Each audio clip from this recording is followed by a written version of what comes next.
a no quid pro quo. That's the kind of thing that comes up in a conversation, trying to put your alibi out there. If you've heard about a whistleblower complaint, if you've seen allegations, if you know Congress is starting to sniff around, no quid pro quo. But, and I know this is astonishing, so much of the last 3 years has been a combination of shock and yet no surprise. And yet, even while the president is saying no quid pro quo, what does he say? Zelensky must publicly announce the 2 political investigations, and he should want to do it. No quid pro quo, except this quid pro quo. Sondland immediately relayed the message to President Zelensky, informing him that without the announcement of the political investigations, they would be at a stalemate.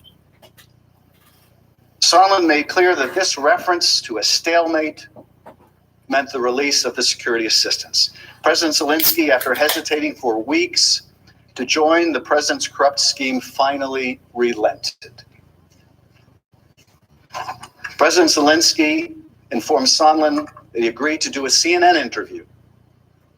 And Sondland understood that he would use that occasion to mention these items, meaning the 2 investigations at the heart of the scheme. The candidate Zelensky, who was swept into office with a landslide victory on a promise of fighting corruption, would be forced to undertake just the same kind of corrupt act he'd been elected to clean up. Taylor called Sondland to register his deep concern, telling him that it was crazy. Taylor later texted Sondland to reinforce the point. As I said on the phone, I think it's crazy to withhold security assistance for help with a political campaign. As I said on the phone. Clearly they had discussed it. As I said on the phone. Taylor testified about the message and the events leading up to it. Taylor said that security system was so important for Ukraine, as well as our own national interest. To withhold that assistance for no good reason, other than help with the political campaign, made no sense. It was counterproductive to all of what we had been trying to do. It was illogical. It could not be explained. It was crazy. What's more, Ambassador Taylor also came to learn that President Trump wanted Zelensky in a public box. He testified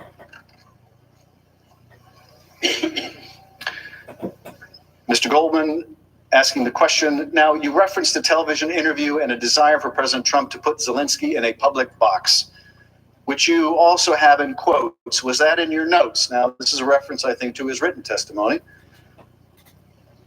Was that reference to in a public box in his notes? Remember, he kept detailed notes. Taylor's answer, it was in my notes. You understand to mean to put Zelensky in a public box? And Taylor responds, I understood that to mean that President Trump, through Ambassador Sondland, was asking for President Zelensky to publicly commit to these investigations, that it was not sufficient to do this in private, that this needed to be done, this needed to be a very public statement. What the Ukrainians wanted to say, they wanted to make no mention of these specific investigations, and now Giuliani insisted, no. This isn't going to be credible unless you mention these specific investigations. This is what it's going to take. And now you see Ambassador Sondland has acknowledged to Ambassador Taylor that not enough to use even the right language, apparently. Got to be done in public. We're not going to take any private commitment. It's got to be done in public. As we would later come to understand, this is because President Trump didn't care about the investigations being done. He just wanted them announced. He wanted Zelensky in a public box. He wanted it announced publicly. Ambassador Taylor also testified that he understood from Sondland that because President Trump was a businessman, he would expect to get something in return before signing a check. During our meeting, tried to explain to me that President Trump is a businessman. When a businessman is about to sign a check to someone who owes him something, the businessman asks that person to pay up before signing the check. Sir Volcker used the same language several days later while we were together at the Yalta European Strategy Conference. I argued to both that the explanation made no sense. Ukrainians did not owe President Trump anything.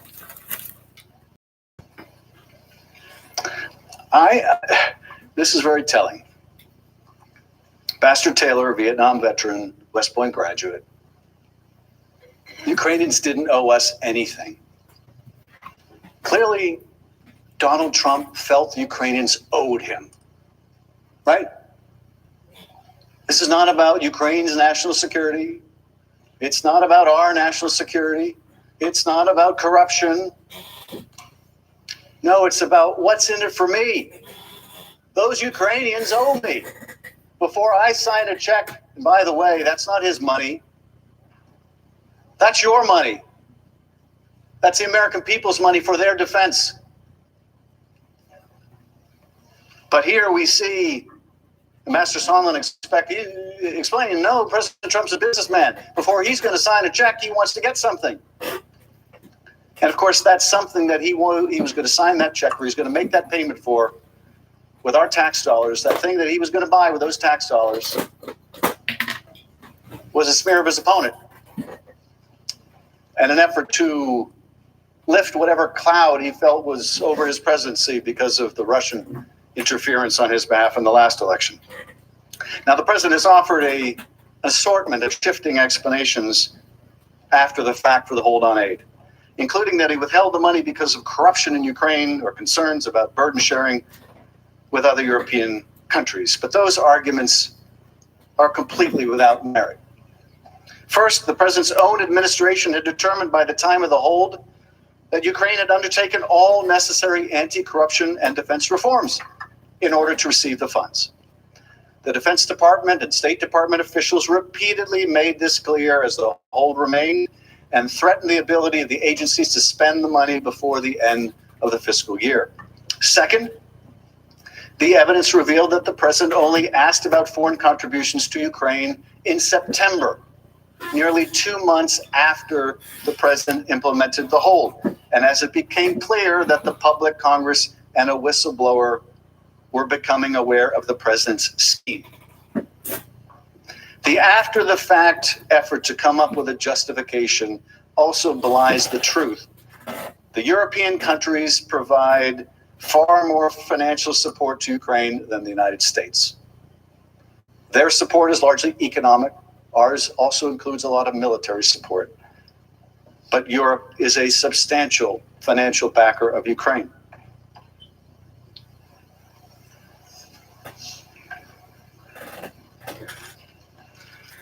Something else remarkable about this, I was struck by yesterday.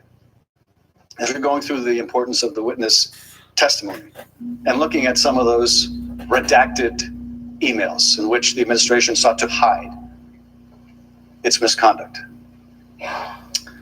In those redactions, when we got to see what was beneath them, and there was an indication, this is very close hold. This is a need-to-know basis only. Remember that? We'll show you that again, but one of those emails that only came to light, I believe, recently, and not because the administration wanted you to see this information. We see there's a desire not to let people know about this hold. If the president was fighting corruption, if he wanted Europeans to pay more, why would he hide it from us? Why would he hide it from the Ukrainians? Why would he hide it from the rest of the world? If this was a desire to get Europe to pay more, why wouldn't he charge Sondland to go ask Europe for more? Why wouldn't he be proud to tell the Congress of the United States, I'm holding up this aid, and I'm holding it up because I'm worried about corruption? Why wouldn't he? Because, of course, it wasn't true. There's no evidence of that. And what's more, The White House admitted why the president held up the money. The president's own chief of staff explained precisely why during October 17th and October 17th press conference. Let's see again what he had to say. And those were the driving factors. Did he also mention to me in the past that the corruption related to the DNC server? Absolutely, no question about that. But that's it. That's why we held up the money. Now there was a report. So the demand for an investigation into the Democrats was part of the reason that he was ordered to withhold funding to Ukraine. The look back to what happened in 2016 certainly was part of the thing that he was worried about in corruption with that nation. And that is absolutely appropriate. But Mulvaney didn't just admit that the president withheld the crucial aid appropriated by Congress to apply pressure on Ukraine to do the president's political dirty work. He also said that we should just get over it. Let's watch. But to be clear, what you just described is a quid pro quo. It is funding will not flow unless the investigation into the Democratic server happened as well. We do that all the time with foreign policy. If you read the news reports and you believe them, what did McKinney say yesterday? Well, McKinney said yesterday that he was really upset with the political influence in foreign policy. That was one of the reasons he was so upset about this. And I have news for everybody. Get over it. There's going to be political influence in foreign policy.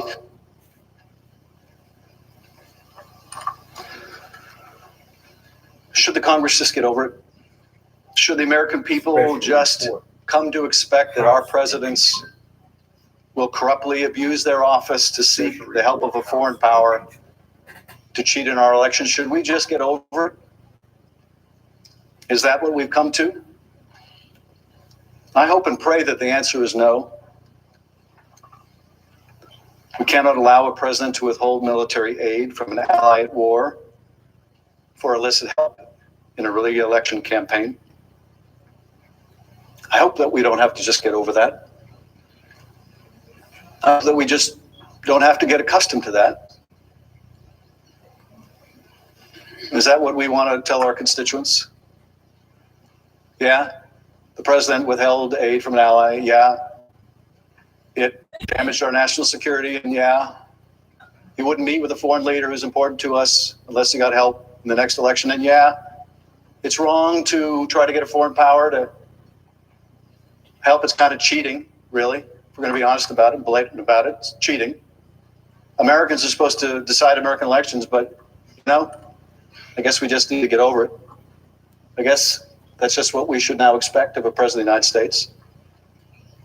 I guess there's really no remedy for that anymore. The impeachment, I mean, maybe that was a good idea 200 years ago, but I guess we just need to get over it.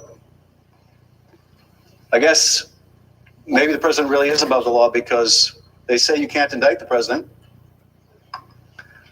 The president says you can't even investigate the president. The president is in court saying you can not only not indict the president, you can't even investigate the president. Attorney General's position is you can't even investigate the president. Are we really prepared to say that? The only answer to presidential misconduct is we just need to get over it? What are we going to say with the next president? What are we going to say with the president who's from a different party, who refuses the same kind of subpoenas? And the president says to you, or his chief of staff says to you, or her chief of staff says to you, just get over it. I'm not doing anything different than Donald Trump did. Just get over it. He asked for help in the next election. I'm asking for help in the next election. Just get over it. We do this kind of thing all the time. People are cynical enough as it is about politics, about people's commitment to their good. Donald Trump really feels Cynical enough without having us confirm it for them. I think it's more than crazy. That was Ambassador Taylor's word. I think it's more than crazy. I think it's a gross abuse of power. And I don't think that impeachment power is a relic. If it is a relic, I wonder how much longer our republic can succeed. For months, President Trump and his agents had pressured Ukraine to announce the investigations. And President Zelensky finally yielded.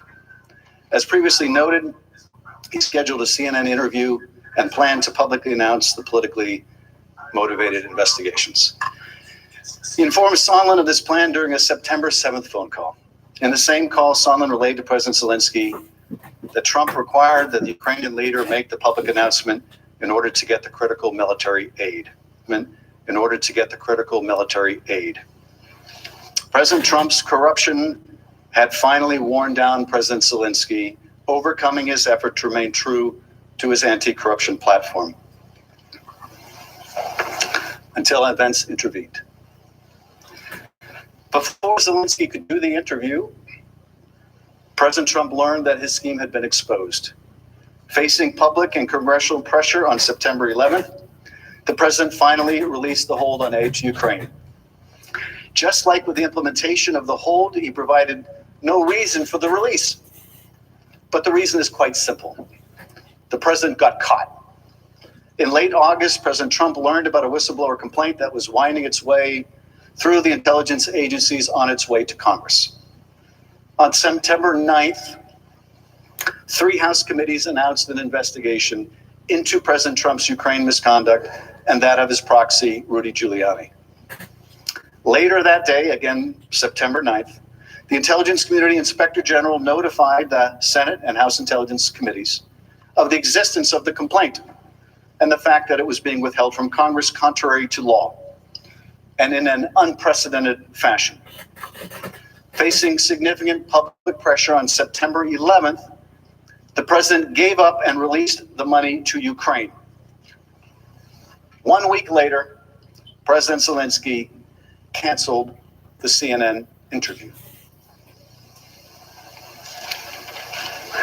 And rather than demonstrate contrition or acknowledge wrongdoing, the president instead has continued his effort, even after the impeachment investigation began.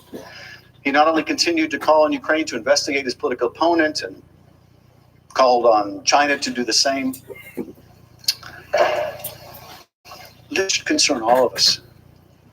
It's a confirmation not only of the scheme to pressure Ukraine to help his political campaign, but a clear sign that the president believes that these corrupt acts are acceptable.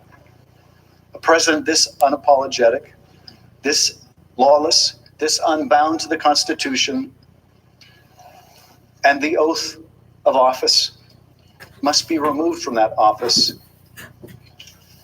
lest he continue to use the vast presidential powers at his disposal to seek advantage in the next election.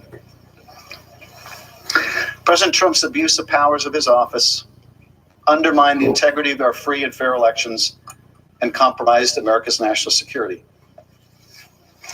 If we don't stand up to this peril today, we will write the history of our decline with our own hand. If President held to account, we send the message to future presidents, future Congresses, and generations of Americans that the personal interests of the president can fairly take precedent over those of the nation. The domestic effects of this descent from democracy will be a weakened trust in the integrity of our elections and the rule of law, and a steady decline of the spread of democratic values throughout the world. For how can any country trust the United States as a model of governance if it is one that sanctions precisely the political corruption and invitation to foreign meddling that we have long sought to help eradicate in burgeoning democracies around the world? To protect against foreign interference in our elections, we have guardrails built into our democratic system. We have campaign finance laws to ensure that political assistance can come only from domestic actors, and we take seriously the need to shore up the integrity of our voting systems so that a foreign government or actor cannot change vote tallies. The promise of one person, one vote is only effective if each vote is cast free of foreign interference. Americans decide American elections. At least they should. More insidious. What happens when the invitation comes from within? Our framers understood that threat too. George Mason noted at the Constitutional Convention that impeachment was a necessary tool because the man who has practiced corruption and by that means procured his appointment in the first instance could seek to repeat his guilt. In June of last year, President Trump was clear that if a foreign government offered dirt on his political opponent, he would take it. A statement deeply at odds with the guidance provided at the time by his own FBI director, the former Federal Elections Commission chair, and our Constitution, written some 233 years ago. In no uncertain terms, it admonishes that any person holding office of profit or trust, it admonishes against them accepting of any present from a foreign state. But President Trump did more than take the foreign help in 2019, as he had done in 2016. This time, he not only asked for it in the July 25th call, but when he didn't get the help from the Ukrainian president in the form of the announced investigations, he withheld hundreds of millions of dollars in taxpayer-funded military aid and a coveted White House meeting to increase the pressure on Ukraine to comply. And later, he demonstrated no remorse and continued to encourage Ukraine to conduct the political investigations he wanted, even asking other countries to do so. The consequences of these actions alone have shaken our democratic system. What message will we send if we choose not to hold this president accountable for his abuse of power, solicit re-election interference in our upcoming election? The misconduct undertaken by this president may lead future presidents to believe that they too can use the substantial power conferred on them by the Constitution in order to undermine it. Nothing could weaken the integrity of our elections more, and no campaign finance law or statement by a future FBI director could stand up to the precedent of electoral misconduct set by the President of the United States if we do not say clearly that this behavior is unacceptable and, more than unacceptable, impeachable. We also undermine our global standing as a country long viewed as a model for democratic ideals worth emulating. We have, for generations, been the shining city upon a hill that President Reagan described. America is not just a country, but also an idea. But what worth is that idea if, when tried, we do not affirm the values that underpin it? What will those nascent democracies around the world conclude? That democracy is not only difficult, but maybe that it's too difficult? Maybe that it's impossible? And who will come to fill the void that we leave when the light from that shining city upon a hill is extinguished? The autocrats with whom we compete, who value not freedom and fair elections, but the unending rule of a repressive executive. Autocrats that value not freedom of the press and open debate, but disinformation, propaganda, and state-sanctioned lies. Vladimir Putin would like nothing better. The Russians have little democracy left thanks to Vladimir Putin. It's an autocracy, it's a thugocracy. The Russian storyline, the Russian narrative, the Russian propaganda, the Russian view they would like people around the world to believe is that every country is judged the same. Just the same corrupt system. There's no difference. It's not a competition between autocracy and democracy. No, it's just between autocrats and hypocrites. They make no bones about their loss of democracy. They just want the rest of the world to believe you can't find it anywhere. Why take to the streets in Moscow to demand something better if there's nothing better anywhere else? That's the Russian story. That's the Russian story. That's who prospers by the defeat of democracy. That's who wins by the defeat of our democratic ideals. It's not other democracies. It's the autocrats who are on the rise all over the world.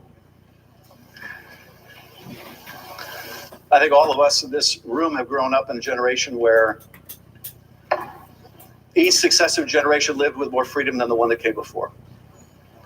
We each had more freedom of speech and association, freedom to practice our faith. This was true at home, it was true all over the world. And I think we came to believe this was some immutable law of nature, only to find it isn't. Only to come to the terrible realization that this year fewer people live in freedom than last. And there's no guarantee that next year people will live in more freedom than today. And the prospect for our children is even more in doubt. Turns out there's nothing immutable about this. Every generation has to fight for it. We're fighting for it right now. There's no guarantee that this democracy that has served us so well will continue to prosper.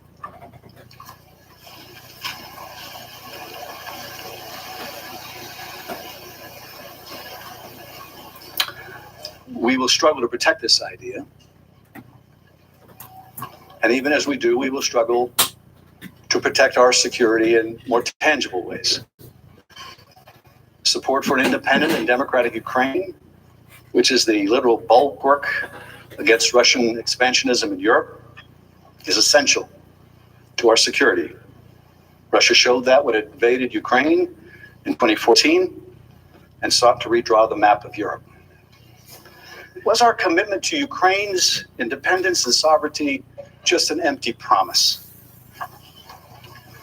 Or are we prepared to support its efforts to keep Russia contained so that they and we may all eventually enjoy a long peace? Russia is not a threat, I don't need to tell you, to Eastern Europe alone. Ukraine has become the de facto proving ground for just the types of hybrid warfare that the 21st century will become defined by: cyber attacks, disinformation campaigns, efforts to undermine the legitimacy of state institutions, whether that is voting systems or financial markets. The Kremlin showed boldly in 2016 that with the malign skills it honed in Ukraine, they would not stay in Ukraine. Instead, Russia employed them here to attack our institutions, and they will do so again. Indeed, they've never stopped. Will we allow the primary country now fighting Russia to be weakened, placing our troops in Europe at greater risk and opening the door to greater interference in our affairs at home? If we allow the President of the United States to pursue his political and personal interests rather than the national interest, we send a message to our European allies that our commitment to a Europe free and whole is for sale to the highest bidder. The strength of our global alliances relies on a shared understanding of what that alliance stands for. One built on the rule of law, on free and fair elections, on a shared struggle against from autocratic regimes. We are countries built on a commitment to our people, not unyielding loyalty to a president who would be king. A president has a right to hold a call with a foreign leader, yes. And he has a right to decide the time and location of a meeting with that leader, yes. And he has a right to withhold funding to that leader should the law be followed and the purpose be just. But he does not, under our laws and under our Constitution, have a right to use the powers of his office to corruptly solicit foreign aid, prohibited foreign aid in his reelection. He does not. He does not have the right to withhold official presidential acts to secure that assistance, and he certainly does not have the right to undermine our elections and place our security at risk for his own personal benefit. No president, Republican or Democrat, can be permitted to do that. Now let me turn to the second article of impeachment, which charges the president with misusing the powers of his office to obstruct and interfere with the impeachment inquiry. The evidence you'll hear during the House presentation is equally undeniable and damning. President Trump issued a blanket order directing the entire executive branch not to cooperate with the impeachment inquiry and to withhold all documents and testimony. Before President Trump has ever the House of Representatives to investigate high crimes and misdemeanors. The president was able to block agencies across the executive branch from producing any records or documents to the House investigative committees, despite duly authorized subpoenas.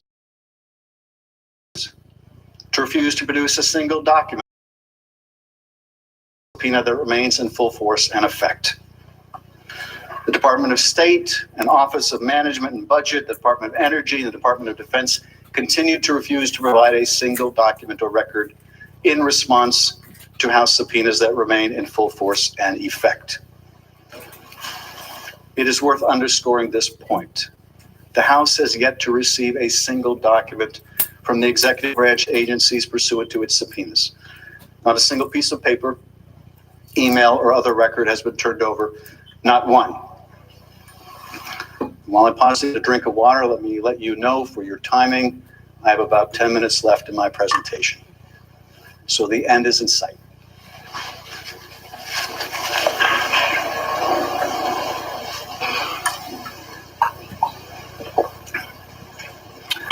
President Trump has also successfully blocked witnesses, 9 of them under subpoena, from testifying.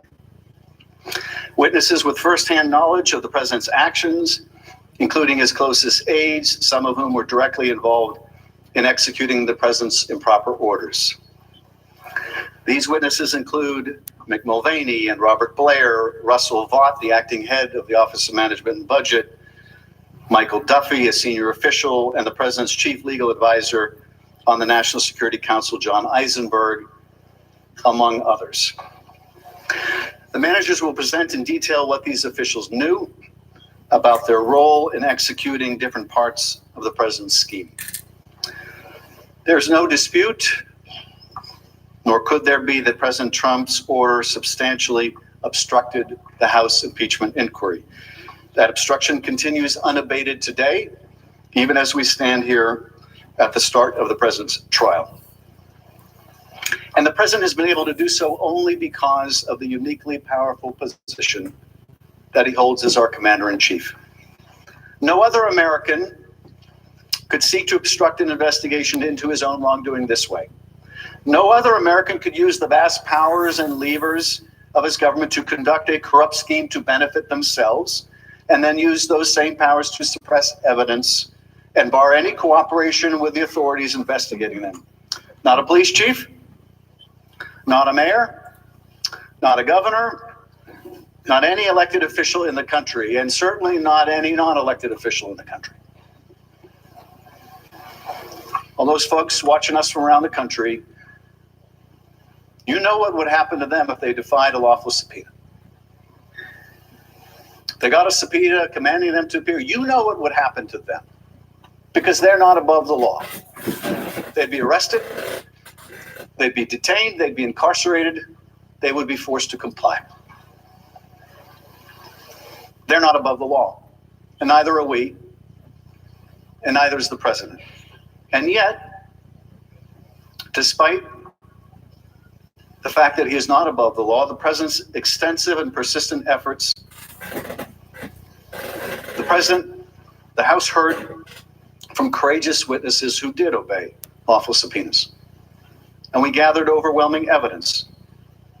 The House built a formidable case that forms the basis of these articles.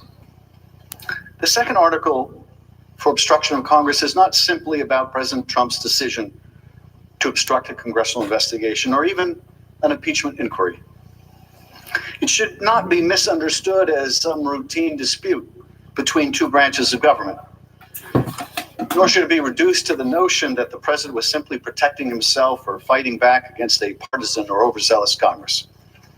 The charges in the second article are much more serious and urgent than that. First, the president's attempt to obstruct the inquiry so categorically and comprehensively is part and parcel of the president's furious effort to conceal, suppress, and cover up his own misconduct. From the very first moment his actions were at the risk of coming to light, President Trump sought to hide and cover up key evidence, even as his scheme to pressure Ukraine was still underway. As the House presentation will make clear, the president's cover-up started even before the House began to investigate the president's Ukraine-related activity. The president learned early on of the existence of a lawful whistleblower complaint from within the intelligence community that would ring the first alarm. He deployed the White House and Justice Department to intervene in an unprecedented fashion to conceal and then withhold from Congress, for the first time ever, a credible and urgent whistleblower complaint, even though the law requires that it be provided to the congressional intelligence committees.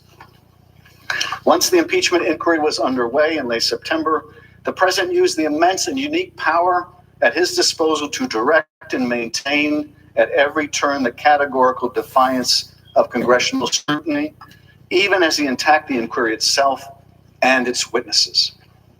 The president offered multiple and shifting justifications for obstructing the House's inquiry, each of them deficient, while his actions and statements powerfully reflect his own consciousness of guilt. Second, the ramifications of the president's obstruction go beyond the sinister motives of simply covering up his actions. His obstruction strikes at the heart of our Constitution. It threatens the last line of defense our founders purposely enshrined in our system to protect our democracy. If presidents can obstruct an impeachment inquiry undertaken by the House and evade accountability in the Senate, for doing so, they usurp an essential power granted exclusively to the Congress, and for a reason. Presidents could seize for themselves the power to neutralize and nullify the impeachment clause in order to shield themselves from any accountability. And if Congress is unable to investigate and impeach a president for abuse of their office, our democracy's essential check on a rogue president would fail. It would no longer protect the American people from a corrupt president who presents an ongoing threat. This is the outcome every American should be concerned about, and one that the founders warned us about. Through the impeachment clause, the framers of the Constitution empowered Congress to thoroughly investigate presidential malfeasance and to respond, if necessary, by removing the president from office. This entire framework depends upon Congress's ability to discover and then to thoroughly and effectively investigate presidential misconduct. Without the ability of Congress to do that, the impeachment power is a nullity. If you can't investigate it, you can't enforce it, you can't apply it. What we confront here in the second article of impeachment is therefore an impeachable offense aimed at destroying the impeachment power itself. When a president abuses the power of his office to so completely defy House investigators and does so without lawful cause or excuse, he attacks the Constitution itself. He confirms that he sees himself as above the law. His actions destabilize the separation of powers that defines our democracy and preserves our freedom, and establish an exceedingly dangerous precedent. And he proves that he is willing to destroy a vital safeguard against tyranny, a safeguard meant to protect the American people, just to advance his own personal interest in covering up evidence. The House presentation of the second article will therefore focus on three core areas that confirm the president's obstruction and require his removal from office. First, the singular importance and role of the impeachment clause for our democracy, and why an effort by a president to obstruct an impeachment inquiry is in and of itself an impeachable offense. Second, why the president's extensive effort to cover up evidence of his misconduct is unprecedented in American history and without lawful cause or justification. And finally, why the president's obstruction poses a direct threat to our system of self-governance, with consequences for all Americans today and in the future and for both chambers of Congress. Over the coming days, you will hear from the House managers details of this scheme and the effort to hide it from Congress. The articles of impeachment that the House presented go to the heart of those efforts. And let me share a few key takeaways. The House of Representatives has found that using the powers of his eye office, President Trump solicited the interference of a foreign government, Ukraine, in the 2020 US presidential election. He did so through a scheme or course of conduct that included soliciting the government of Ukraine to publicly announce investigations that would benefit his reelection, harm the election prospects of a political opponent, and influence the 2020 US presidential election improperly and to his advantage. President Trump also sought the government of Ukraine to take these steps on Ukraine's public announcement of these investigations. And he engaged in this scheme or course of conduct for corrupt purposes in pursuit of his personal political benefit. In doing so, President Trump used the powers of the presidency in a manner that compromised the national security of the United States and undermined the integrity of the US democratic process. He thus ignored and injured the interests of the nation.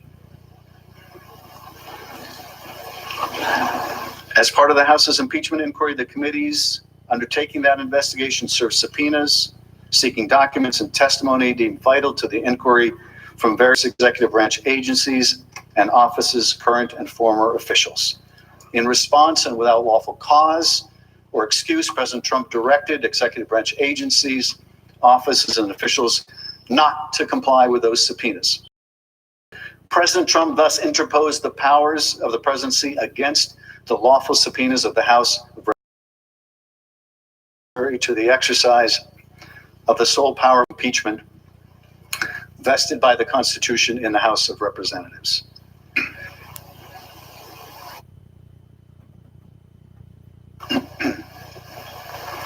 As George Washington and his troops retreated across the Delaware River in early December 1776, they read the words of Thomas Paine published that month in his pamphlet, The American Crisis. These are the times to try men's souls. The summer soldier and the sunshine patriot will in this crisis shrink from the service of their country. But he that stands by it now deserves the love and thanks of man and woman. 17 days later, George Washington crossed the Delaware, leading to a decisive victory for those who would come to shape our promising young country. As much as our founders feared an unchecked chief executive able to pursue his own will over the will of the people, they also feared the poison of excessive factionalism that could divert us from a difficult service to our country. As George Washington warned in his farewell address, the common and continual mischiefs of the spirit of party are sufficient to make it the interest and duty of a wise people to discourage and restrain it. Now, our political parties and affiliations are central to our democracy, ensuring that good and bad political philosophies alike are considered in the marketplace of ideas. Here, the American people can choose between the policies of one party or another and make decisions about their political leaders, up to and including the President of the United States, based on the degree to which that person represents their interests and values. That is not factionalism. That is the foundation of our democracy. But when a leader takes the reins of the highest office in our land and uses that awesome power to solicit the help of a foreign country to gain an unfair advantage in our free and fair elections, we all, Democrats and Republicans alike, must ask ourselves whether our loyalty is to our party or whether it is to our Constitution. If we say that we will align ourselves with that leader, allowing our sense of duty to be usurped by an absolute executive, That is not democracy. It is not even factionalism. It is a step on the road towards tyranny. The damage that this president has done to our relationship with a key strategic partner will be remedied over time. And Ukraine continues to enjoy strong bipartisan support in Congress. But if we fail to act, the damage to our democratic elections, to our national security, to our system of checks and balances will be long-lasting and potentially irreversible. As you will hear in the coming days, President Trump has acted in a manner grossly incompatible with self-governance. His conduct has violated his oath of office and his constitutional duty to faithfully execute the law.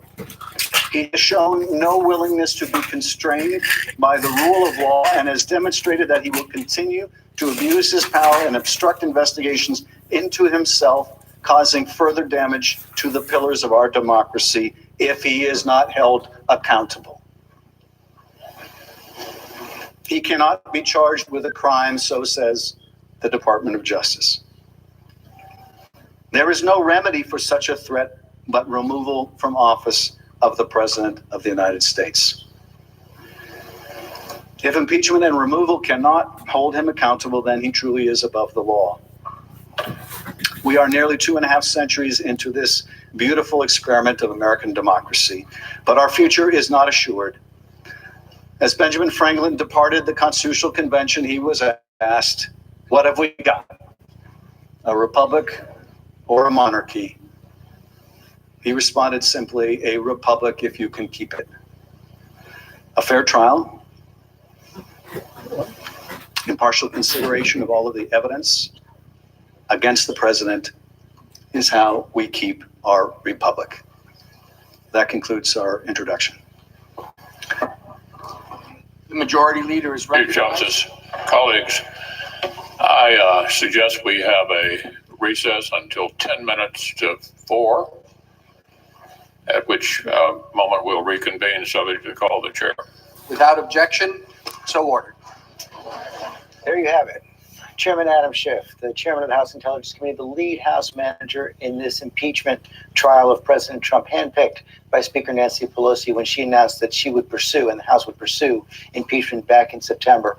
Wrapping up his opening arguments against President Trump, about 2.5 hours of arguments, just shy of that, beginning and ending with the framers, Alexander Hamilton, Thomas Paine, George Washington, Benjamin Franklin, then laying out what he said is indisputable facts and chronology proving that the President of the United States abused the power of his office by pursuing his personal interests, by soliciting foreign interference in our elections and withholding official government actions, a White House meeting, that military aid for Ukraine, until he got what he wanted, those investigations of his political opponent, Joe Biden, and what Adam Schiff called a conspiracy theory about the 2016 election, also laying out his case, the case made by the House that the president is obstructing Congress in this as well, a second article of impeachment saying if the president was able to get away with that, he would be destroying the impeachment power of the House that was enshrined in the Constitution.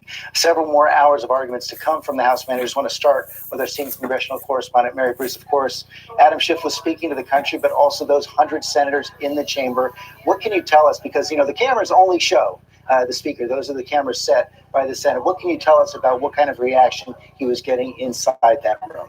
Well, inside the chamber, George, it seems that senators on both sides of the aisle were paying very close attention. This is a very different tone in that chamber from yesterday. Yesterday was a lot about the politics at play here. Today is all about the substance. And senators both sides of the aisle were spotted taking notes, listening intently, some even getting out of their chairs to walk up a little bit to see if they could get a closer look at some of those exhibits that were being shown throughout the opening statement there. And especially, George, those 4 key moderate Republicans that we keep talking about, Susan Collins, Lisa Murkowski, Mitt Romney, Lamar Alexander, they were, it seemed especially, taking very close notes. Mitt Romney going through several pages And George, we were interested to see how the president's defense team was reacting, having to sit there just listening to all of this. They passed a couple notes throughout that they were very sort of expressionless on their face, not smirking or grimacing at all, but just sitting and listening. And this also presents a real challenge for them. They have to go through now 3 days of this, 24 hours in total, without being able to launch any kind of defense. They won't have their chance to respond likely until Saturday. And so all eyes are looking as to how they may react. And then, of course, the president, as he will have to sit and listen to 3 days of this, will he essentially get antsy and chime in as well? Free playing field. Actually, Cecilia Vega here with me right now. The president's been nonstop, actually commenting nonstop all through this on Twitter. And of course, he was talking this morning before he left Switzerland as well. He lashed out in Davos before leaving. And I do want to point out one of his tweets that came, the only tweet that wasn't a retweet from him, no pressure is all he said, but it came at an interesting time. It came as Adam Schiff used the word pressure in relation to Ukraine 3 times in his address over the span of just a couple of minutes. But in Davos this morning, the president didn't have a press conference scheduled. He ended up calling one. Most of the questions were about impeachment. He said that he was happy with the job that his lawyers have done so far. We know he's, in fact, watching on Air Force One right now, given the real-time tweeting that he's doing. And then it was a little bit of a greatest hits, right? He lashed out at the where's the whistleblower. He said that he may want to see John Bolton testify, but then he went on to sort of undermine his own lawyers by saying that if John Bolton did testify, he knows a lot about national security. He knows a lot about the things inside my own mind. So maybe we don't want him to testify. He's got a lot to say. Yeah, he also said this morning, which some Democrats said was an admission that he was obstructing Congress. We have all the material. They don't have the material. And David Muir, one of the things we saw by Adam Schiff, not only making the case for the impeachment articles that the House has already passed, but also again and again and again coming back to this idea of a fair trial and talking to those senators about the need for witnesses and documents. Yeah, a fair trial meaning we need to see the witnesses. And in fact, when he came in, it's very interesting, the tone, George. Right from the start, Chairman Schiff, almost a direct nod to what we saw in the final hours of last night, that contentious back and forth between both sides. He thanked the entire Senate floor, both the Republicans and the Democrats, for being there for multiple hours yesterday. And he kept coming back to that point, George, about the need for a fair trial. He, in fact, said, you're going to hear from Mick Mulvaney. You're going to hear from John Bolton. You'll even hear from Secretary Pompeo if you allow for a fair trial. He talked to that point. He almost foreshadowed what a couple of the arguments will be from the president's team, which is, why didn't you come up with the evidence? Why didn't you fight for the witnesses on your own before coming to the Senate? He pointed to Don McGahn, how that got tied up in the courts, the effort to get him with the Mueller case, and said time was of the essence. That will be an argument that they continue to make. The other argument that he's well aware of is poking holes in the facts that the Democrats, the managers, present. And he said, you may agree with the House managers that the evidence of the president's withholding of military aid to Ukraine is supported by overwhelming evidence. But if the president's lawyers attempt to contest these or other factual matters, you are left with no choice but to demand to hear from each witness with firsthand knowledge. It was a multimedia presentation, Danny Abrams. It was a legal presentation, a political presentation, a constitutional presentation. Right, and look, I think that incorporating the video clips helps. I mean, if you haven't been following this that closely, being able to see how some of these witnesses fit into the arguments they're making now becomes very powerful. And I think I would separate it out into sort of 2 buckets on the 2 articles of impeachment.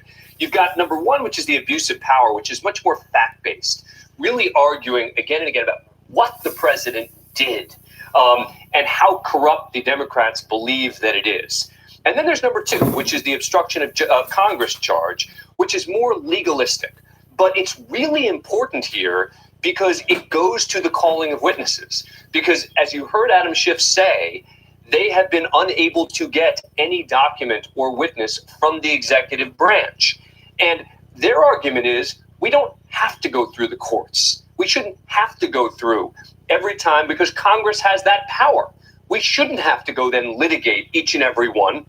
You, the Senate, should now subpoena Bolton to testify and some of these other witnesses to testify. And so it connects the substantive argument of obstruction of Congress with the argument we need witnesses. And I think that's really the most important thing that they want to get conveyed to these senators right now is We need witnesses. And what they did that by showing these witnesses, John Carl, to the chamber. You made an appearance there as well. That questioning you had of Mick Mulvaney, the acting White House chief of staff, back in October, where he seemed to admit that the aid was withheld in part because of these investigations the president wanted. They clammed up after that press conference. Yeah, I mean, he admitted it explicitly, George. And the question that I asked, and this is at the beginning of this impeachment process, this is at the beginning of these hearings on what happened with Ukraine. And the question that I started that off with was a very simple one, which was, why was aid withheld? We had understood that it was Mulvaney who, on the president's orders, directed the Office of Management Budget to withhold the military aid to Ukraine. So it was a very simple, open-ended question. And he went through 3 reasons. And the third reason he mentioned was that the president wanted Ukraine to investigate this conspiracy about the hacking of the Democratic emails of the DNC server. So I heard him say that, and I said, wait a minute, you're saying that investigating the Democrats is a reason why a demand to investigate Democrats was a reason why you withheld that aid? And he said yes. I said, that's a quid pro quo. He said yes again. So it wasn't like a offhand comment. And that's what I wanted to. That's what I wanted to ask you about, because it appeared at the time there was a lot of reporting going on inside the White House. They were actually considering coming out and telling a fuller story of what happened then, and then they made another decision. Yeah, and they knew immediately that this was a major problem because they had been kind of all over the map. The president had been out there saying there was no quid pro quo, and here you had the acting chief of staff say explicitly that there was a quid pro quo. But for about 6 or 7 hours, George, it hung out there. We were trying to go back and get clarification, nothing, and it was only at the end of the day, into the evening, that Mulvaney put out a rather extraordinary statement, basically denying that he said what he said before the television cameras. And now, of course, it wasn't, I was misinterpreted. It was, I didn't say that. Of course, we all have tape, and that was the tape that was played at the impeachment trial. And that is why the Democrats want to subpoena. And Pierre Thomas, one of the things we found out since then, our senior justice correspondent, is that withholding of the aid, at least according to the Government of Accountability Office, the nonpartisan investigatory arm of Congress, is a violation of law. Exactly, George. I have their statement released last week in which they said that, quote, faithful execution of the law does not permit the president to substitute his own policy priorities for those that Congress has enacted into law.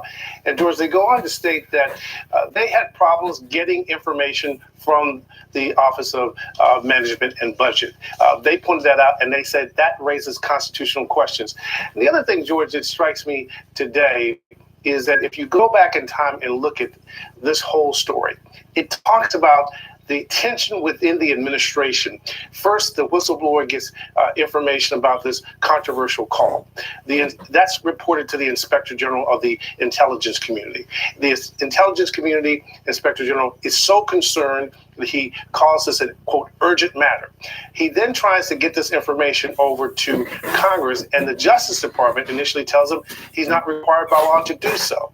And then he's undeterred, he keeps pushing and refers the matter over to the Justice Department for an investigation into possible campaign finance violations. So this, in many ways, is about tension within the government, the career people pushing back often against the administration, George. That's right. And Terry Moran, one of the things we saw here from Adam Schiff, you know, we've seen him at the hearings, we've seen him at press conferences. It seems clear that he and his team have honed down their argument, still a 2.5 hours, but trying to turn it into a narrative, what they hope is a compelling narrative. He calls it about 3 days in July.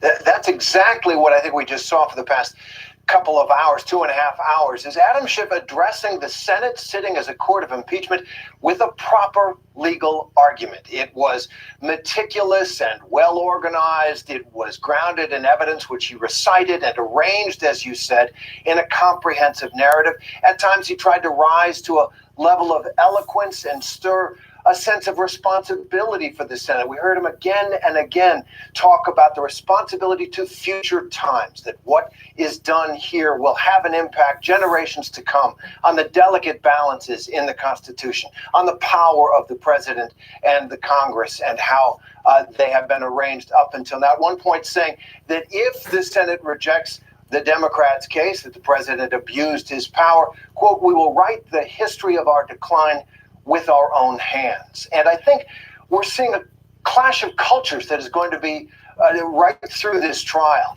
Here is an argument made by Adam Schiff in a classic legal fashion, even rising to the level of senatorial eloquence, if there is such a thing, in contrast to the rhetoric that we live with every day, the kind of brash and proudly profane Trumpian rhetoric, where argument consists essentially of gainsaying your opponent or calling them names, Republican or Democrat or whatever, that now passes in many, many areas of our life as sufficient to resolve difficult questions of policy. This is a test of that older way of resolving issues, the older style of argument that we just listened to for 2.5 hours, and the bullet fast, bullet hard argument that is championed more than anyone in our public life by the president who is being impeached. A test right now of the Senate, which, as Adam Schiff said at the beginning of his remarks, was designed by the framers to deal with situations like this. Their second, perhaps most consequential responsibility, next to the questions of war and peace. As we were speaking, you saw that for a moment there, and we want to play this right now. One of the president's attorneys, Jay Sekulow, was asked about this issue of witnesses and why not have witnesses come before the Senate. He just went through 2.5 hours of laying out his case to go with the 11 hours of laying out their case last night. Now, unless he's making it up, it seems like he's got a lot of information, so proceed with your case. I mean, the more they do this 2.5 hour events at a time, it undercuts their entire argument. But you know what? That's going to be ultimately for the United States Senate to decide. The president today in Davos said that basically, we have all the materials as one way of defending the fact that this is a challenging case for the Democrats. We have all the materials. Democrats say he's boasting that he's successfully obstructed Congress. How do you respond to that? First of all, this idea, I think what Jerry Nadler said last night, what he called it, executive privilege and other nonsense. These are privileges recognized by the Supreme Court of the United States that come out of the United States Constitution. This isn't nonsense. This is really what the Constitution's about. So, look, they're putting on their case. The good news is we only have 22 hours more to go of their side, and then we'll go. But let them put their case on, and we'll continue. We saw a lot of heat in it. I can't hear you, I'm sorry. There's a lot of things I'd like to rebut, and we will rebut. I think we said it yesterday. This, first of all, you notice that Adam Schiff today talked about quid pro quo. Notice what's not in the articles of impeachment. Allegations or accusations of quid pro quo. That's because they didn't exist. So, there's a lot of things we'll rebut, but we'll do it in an orderly and I hope more systematic fashion. You got to do it one at a time. I can't make any determinations as to how long our proceedings are going to go. We got to base it on what they do. And in terms of the president's news, are you updating? I'm not doing presidents. I don't do that. I don't discuss conversations. Well, did he stay updated on? I think he's on. I have no idea. I think he's either in Davos or on the way. Okay, last question. Jay, yes. How much of your presentation will be based on rebutting what we're hearing today in the next 2 days versus original arguments you guys made? Well, look, I think it's a combination of both. We're going to challenge aggressively the case that they're putting forward based on what we're hearing, and we also have an affirmative case that we're going to make as well. So we're going to do both. Thank you very much. There you have it. Jay Sekulow, the president's attorneys, they will start their arguments, we believe, on Saturday. And Dan, I want to address with you first this argument he was making in the middle there. They clearly believe that they're on even stronger ground against the second article of impeachment, the obstruction of Congress. They say the president is simply following his prerogatives. Right, except that he hasn't invoked executive privilege. The lawyers are saying it's executive privilege, but there hasn't been a formal invocation of executive privilege. And again, we have to emphasize the difference between immunity and executive privilege. Immunity means they don't have to show up. That's the position they have taken. Executive privilege would mean we go line by line, paragraph by paragraph, and we decide what of these statements should be admitted, shouldn't be admitted. And by the way, there are real executive privilege arguments here. Private conversations that the president had with certain key administration officials might very well be deemed to be executive privilege. But you can't just sort of throw up executive privilege and say, and therefore nothing that any of the inner circle can say would be relevant in this proceeding. And the fact that they haven't invoked it is important. The second thing is, the first thing he said is there's a lot of information out there already. As a lawyer, I hear that and I say, well, what does that mean? Should there be witnesses called? Well, they already have a lot of information. That's never going to be a winning argument when it comes to the question of should there be witnesses called. That's not an answer. I'm not saying, and therefore witnesses have to be called.